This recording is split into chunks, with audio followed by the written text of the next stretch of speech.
It was one of those rare mornings when the air smelled like pine and dew, the lake reflecting the soft blush of sunrise. I had just poured myself a cup of coffee, the steam curling lazily toward the ceiling, when the shrill ring of my phone cut through the serenity. 911, what's your emergency? The operator asked. Before I could even respond, a frantic voice screamed into the line. He's on my property. Evict him immediately. I demand law enforcement now. I froze, then laughed aloud, the sound echoing across the empty yard. Evict me? From my own land? The sheer absurdity of it was almost charming, if it weren't so infuriating. This wasn't a misunderstanding. It was a calculated act of harassment. And it came from Karen, the self-appointed president of the local HOA, a woman who clearly thought a phone call to 911 could bend reality in her favor. I set my coffee aside and grabbed my badge. Not that Karen or her little HOA clique had any idea what they were about to face. I wasn't just a homeowner. I was a U.S. Marshal. My grandfather had instilled in me a sense of duty, and this land had been in my family for generations. No entitled HOA tyrant was going to bully me out of it.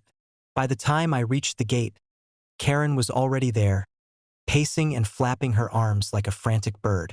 Behind her, a small crowd of HOA members had gathered, their faces painted with curiosity and judgment.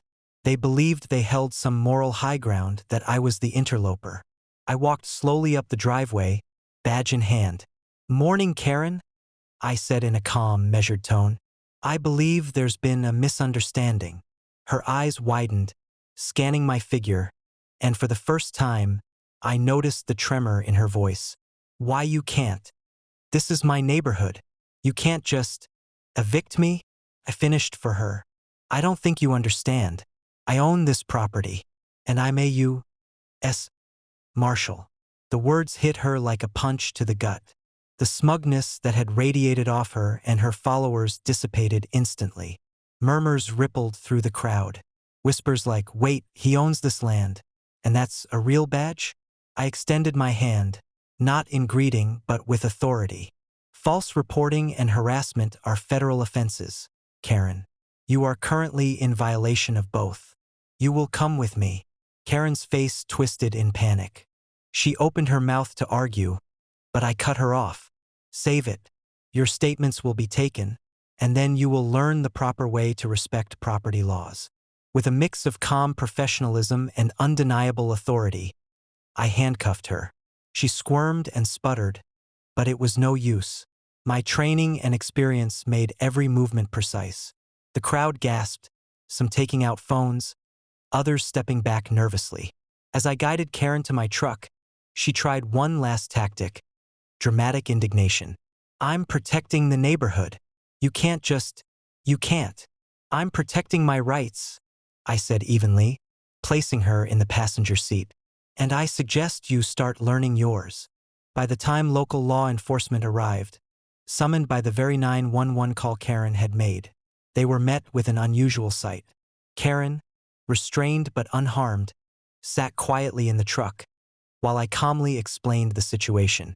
Statements were taken, evidence was logged, witnesses spoke, and slowly, it became clear to everyone involved that the HOA president had overstepped every conceivable boundary. The aftermath was almost surreal. Karen was cited for false reporting, harassment, and a few minor trespassing claims she had concocted for dramatic effect. Her HOA minions had retreated, some muttering apologies, others silently rethinking the hierarchy they had once believed in. I returned to my porch, coffee in hand, watching the lake glimmer under the morning sun. It was quiet again, the chaos of a few hours ago reduced to distant murmurs and fading footsteps. But the lesson had been learned.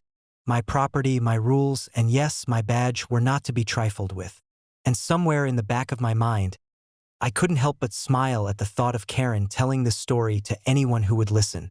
Only now it would be about the day she got outmaneuvered by the landowner she thought she could intimidate, and the U.S. Marshal who reminded her that authority isn't granted by HOA status, but by law, training, and a very heavy dose of common sense.